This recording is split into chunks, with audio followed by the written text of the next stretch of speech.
Ini. Adapun cerita yang sampai kepada kita, contohnya Sunan Kalijaga. Mau jadi wali bagaimana caranya? Bertapa pinggir kali tidak sholat. Ya tidak? Dalam film kan begitu. Siapa yang dulu? Artisnya siapa? Kan dalam film saya nonton, saya masih kecil dulu.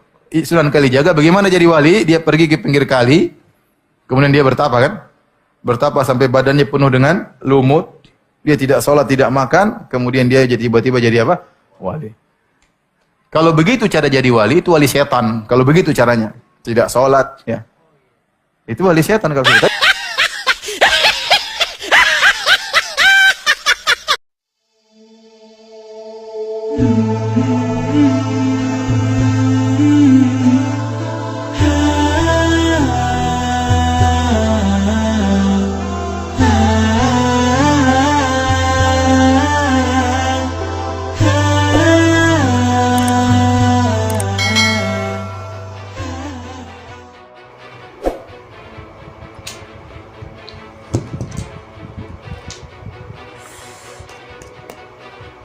Assalamualaikum warahmatullahi wabarakatuh.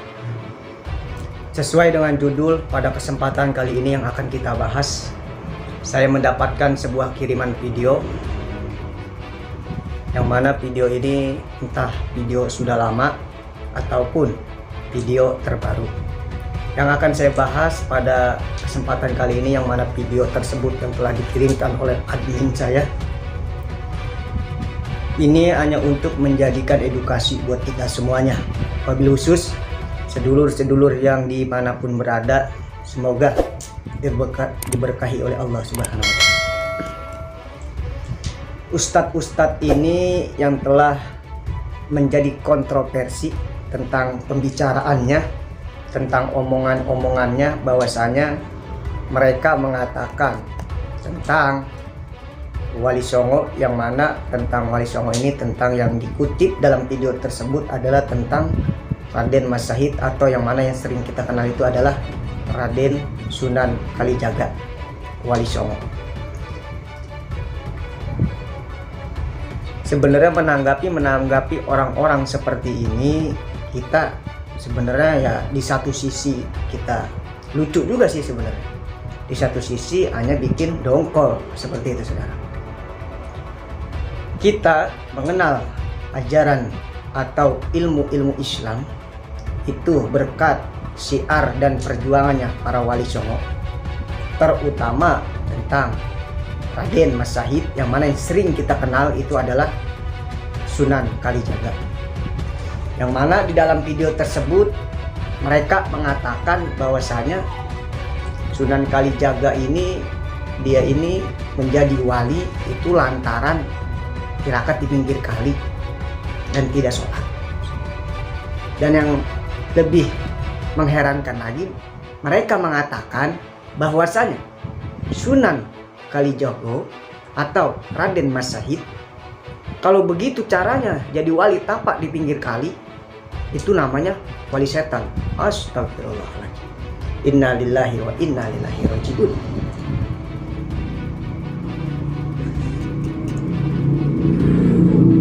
Orang-orang seperti ini seharusnya bicara dia harus ditakar, apalagi yang mana suka dilihat orang, suka menjadi rujukan-rujukan orang, main berbicara seperti itu. Wahai sedulur-sedulurku yang diberkahi Allah, al aslu fil adab suhudun nafsi ala nafsi. Jadi aslinya adab, pang bener-benernya adab, yakni adalah merasa diri kita ini lebih jelek daripada orang lain. Jangan pernah kita merasa diri kita itu lebih tinggi, bahkan lebih mulia, bahkan lebih benar daripada orang lain. Sesuai kita dengan judul, ustadz-ustadz ini bahwasanya dia itu tidak masuk dalam rujukan hadis tersebut. Bahwasanya ia itu merasa bahwasanya dia itu tidak mempercayai adanya tentang Wali Songo, Wali Sunan Kalijogo, yang mana yang kita ini setelah meyakini, apalagi sebagai pecintanya Sunan Kalijogo. Beliau adalah terbukti jelas warwannya, tentang pantauhidnya, fanfikihnya, apapun itu adanya kita setanah Jawa ini, berkat syiarnya beliau, tentang dakwahnya para Wali Songo, tentang mensiarkan agama Islam di tanah Jawa ini. Maka kita telah tidak meragukan dan kita mempercayai betul bahwasanya Waliullah Sunan Kalijogo ini beliau adalah seorang wali Allah, dan beliau benar-benar lurus menegakkan agama Islam. Dan yang akan kita bahas ini yang sangat lucu, bahwasanya katanya Sunan Kalijogo itu dia itu tidak sholat selama bertahun-tahun, atau yang kita ketahui itu adalah 2 tahun. Jawabannya sederhana bagi saya. Jadi seperti ini, saudara. Sunan Kalijogo dia itu bukannya tidak sholat. Jadi dikisahkan Sunan Kalijogo tatkala sedang mencari jati dirinya, sedang mencari, ingin mengenal kepada Tuhannya dengan wasilah bertemunya oleh seorang guru, yang mana gurunya ini yang kita ketahui ini bernama Sunan Bonang. Ketika itu beliau itu sedang berada di pinggir kali. Sedang berada di pinggir kali, beliau itu diamanahkan dan diperintahkan oleh gurunya, yaitu Sunan Bonang. Singkat cerita, oleh Sunan Bonang, kamu tunggu di sini di pinggir kali dengan menunggui sambil memegang tongkatku, katanya Sunan Bonang. Lalu Sunan Kalijaga, karena dia niatnya serius ingin berguru kepada Sunan Bonang dan ingin mengenali jati dirinya dan ingin mengenali Tuhannya, dan ia bersungguh-sungguh berguru kepada Sunan Bonang. Singkat cerita, Sunan Bonang ada keperluan atau apa, dia meninggalkan Sunan Kalijogo. Dalam 2 sisi itu ada beberapa ulama mengatakan bahwasanya Sunan Kalijaga sedang duduk di pinggir kali itu ada yang sebatas ujian, karena Sunan Bonang ada yang dikatakan bahwasanya Sunan Bonang dibikin lupa oleh Allah. Yang kedua, ada beberapa ulama berpendapat bahwasanya Sunan Bonang sengaja menguji muridnya Sunan Kalijogo untuk menunggui tongkatnya, seperti itu. Tapi kalau kata guru-guru saya, beliau mengatakan bahwasanya itu Sunan Bonang sengaja dibuat lupa oleh Allah. Maka secara itu Sunan Kalijaga, biar Sunan Kalijaga tidak keluar dari amanah yang telah dititipkan oleh gurunya, tidak keluar dari apa yang telah diperintahkan oleh gurunya, maka Sunan Kalijaga tatkala itu sedang menunggui tongkatnya di pinggir kali tersebut, beliau meminta kepada Allah bahwasanya, ya Allah, tolong izinkan saya agar saya mampu mengemban amanah yang telah diperintahkan oleh guru saya untuk menungguinya datang ke sini dan diamanahkan untuk menunggui tongkat. Tolong ya Allah, jangan sampai saya gugur dari amanah itu. Jangan sampai saya gugur dari apa yang telah diperintahkan oleh guru saya.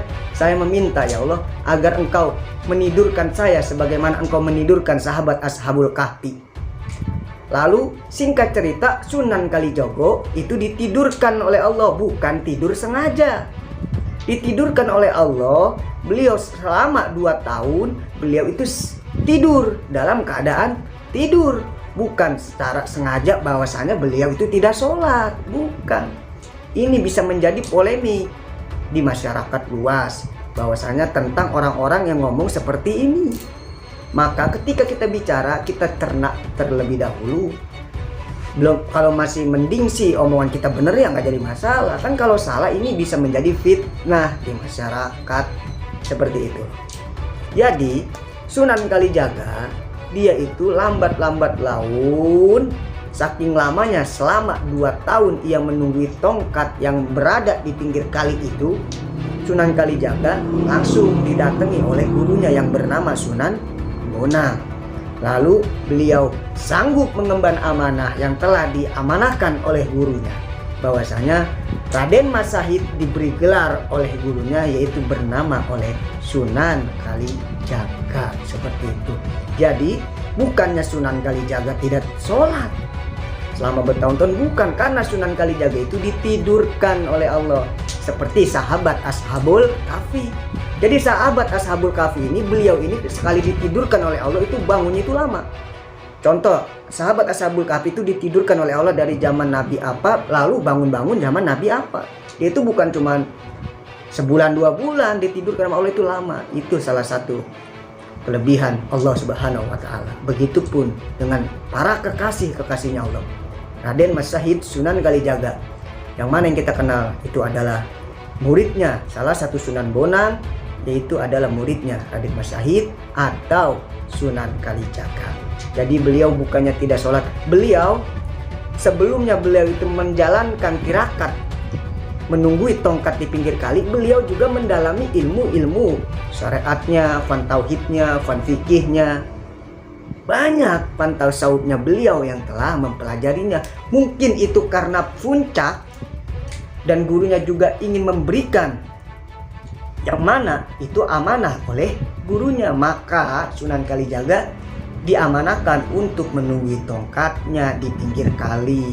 Bukan berarti Sunan Kalijaga tidak sholat, itu salah besar. Bahkan ini lucu kita bilang, apalagi kelompok-kelompok orang ini tidak asing lagi yang sering membid'ah-bid'ahkan orang, sering mengkafir-kafirkan orang. Orang-orang seperti ini kan tidak mau kalah, dia itu merasa bahwasanya dirinya itu paling benar, dirinya itu ahli fikih lah, ahli tauhid lah. Apalagi ini yang disematkan ini sosok seorang wali Allah, Raden Mas Syahid Sunan Kalijaga. Hati-hati Anda kalau bicara. Apalagi orang-orang yang benar-benar sangat mencintai Sunan Kalijogo. Seperti saya sangat mencintai para wali-wali Allah, baik Sunan Kalijogo dan sunan-sunan yang lainnya. Karena apa? Kita tahu tentang ilmu agama berkat siar-siaran mereka, berkat ilmu-ilmu mereka. Maka kita meyakini bahwasanya kita benar tidak meragukan bahwasanya beliau-beliau tersebut adalah benar-benar orang-orang yang dipilih oleh Allah Subhanahu wa taala. Maka jangan seperti itu kita berbicara, apalagi berbicara tentang di depan halayak orang banyak. Hati-hati. Karena ada yang beranggapan ya mulutmu adalah harimaumu. Hati-hati kalau berbicara. Apalagi orang-orang yang benar-benar sangat mencintai Sunan Kalijogo, orang-orang yang sangat mengagumi para wali-wali Allah, termasuk saya sangat mencintai Sunan Kalijogo. Udah seperti itu aja. Rabbi yassir lana wa la tu'assir alaina, Rabbi tamilana bil khairi amalana, ihdinas siratal mustaqim. Wassalamualaikum warahmatullahi wabarakatuh.